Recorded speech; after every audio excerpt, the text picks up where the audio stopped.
Ah ben enfin on peut vous souhaiter une bonne année. Elle a mis du temps à revenir cette Ligue 1 hein. On est donc de retour aussi avec un nouveau générique, un nouveau décor, un nouveau format. C'est plus court, plus d'excuses pour pas regarder jusqu'au bout. Et attention, on va pas le répéter aux prochains épisodes. Maintenant que les bases sont posées, bienvenue en 2020 et en route. Et épisode 20 de Top Chrono Ligue 1. Wouhou. Oh c'est magnifique. Ça va pour Thomas. C'est extraordinaire. Di Maria, extérieur du pied.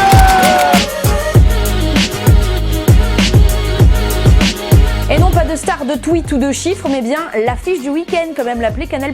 Et ils ont eu le nez creux cette semaine, hein. PSG Monaco, clôture de cette 20e journée de Ligue 1 Conforama, 6 buts en un match. Et la Ligue 1 revient en mode champagne, hein. Par contre, dès la 3e minute, but de Neymar, autant te dire que là, normalement, tu t'es levé de ton canapé, t'as été récupérer la pizza de la veille, la petite binge qui va avec. Mais pas du tout. Et non, on est plus en mode petite soupe et petite infusion. Dry January. Bon, résultat venu 10 minutes plus tard. What?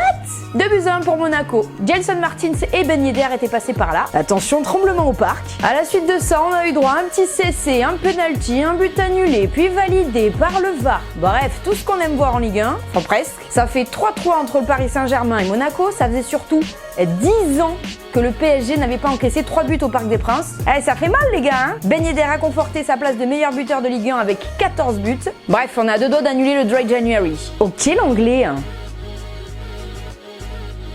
En gros, le double face, c'est un match qui arrange fortement une équipe et puis alors pas du tout l'équipe adverse. C'est bon? T'as saisi? Bon, on a choisi Nîmes-Reims. Je sens que ça te fait rêver. Victoire de Nîmes, 2-0 qui ne bouge pas au classement. Et du coup, ça les arrange en quoi? Mais attends, j'y viens. Ça les arrange en quoi, banane? 12 matchs qu'ils n'avaient pas gagnés. Voilà, ça fait du bien au trou. Et en plus, ils ont réussi quand même à planter 2 buts à la meilleure défense du championnat. Du coup, je t'explique. Reims, pour eux, c'est vraiment la catastrophe. Plus grosse dégringolade de ce week-end. Moins 4 places au classement.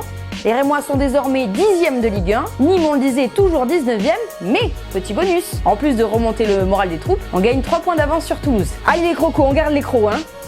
Oh, la lourdeur, toujours présente en 2020, hein. On fait ce qu'on peut. Alors on a eu la plus grosse dégringolade, le bon coup du week-end, bah c'est la plus belle perf. Plus 5 places au classement pour qui? Pour qui j'en mis? Eh bah oui, pour l'Olympique Lyonnais. C'est un petit peu la sensation qu'a eu Jean-Michel Aulas à la fin du match. Pourtant, c'était mal barré pour les Lyonnais. Hein. À la mi-temps, 1-0 pour Bordeaux grâce à une énorme bourde d'Andersen. Petit bijou de passe décisive pour Jimmy Briand. Bordeaux a fait 2 tirs. Hein. Alors que Lyon, au cours du match, c'est quand même 22 tirs. En deuxième mi-temps, allez hop, on remonte les manches les gars. Toujours une image, hein, le remontage de manches. Hop, en 3 minutes, ils en ont planté 2. Ça fait 2-1 pour les Lyonnais. Petit frisson en fin de partie quand même. Hein. Koscielny a cru égaliser pour Bordeaux, mais non. But refusé. Du coup, très bon coup puisque Lyon, avec ses 5 places, remonte à la 7e place du championnat. La Ligue des Champions, elle est à ça les gars. À ça, hein.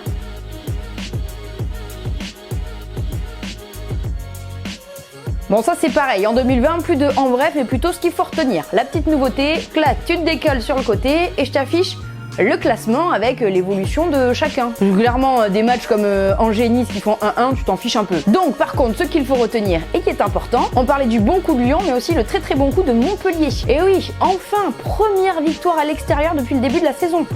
2-1 sur la pelouse de Amiens qui permet à Montpellier de remonter à la 6e place, plus 3 places au classement pour Montpellier. À retenir aussi la belle perf de Nantes, 19 ans que Nantes n'avait plus gagné du côté de Geoffroy Guichard. Ah bah c'est fait, les victoires 2-0, Nantes récupère la 4e place et surtout Saint-Etienne par contre enchaîne une 4e défaite consécutive en championnat et une 15e place au classement. Et puis évidemment à retenir la 10e défaite consécutive du TFC. Ah non, hein, pourtant Camboire il est plus là, hein, c'est fini ça. Et pourtant on y a cru du côté du stadium. À 20 minutes de la fin, 2-1 pour le TFC. Mais non! Ça veut pas. Le TFC a perdu 5-2. Bon ben voilà, le nouveau format de Top Chrono Ligue 1 pour cette nouvelle année, c'était ça. On espère que ça vous a plu. On compte sur vous pour partager sur les réseaux sociaux. Comme d'habitude, ça ne bouge pas. Instagram, Twitter, Facebook et YouTube, partout avec vous. On compte sur vous. Portez-vous bien et vive la Ligue 1.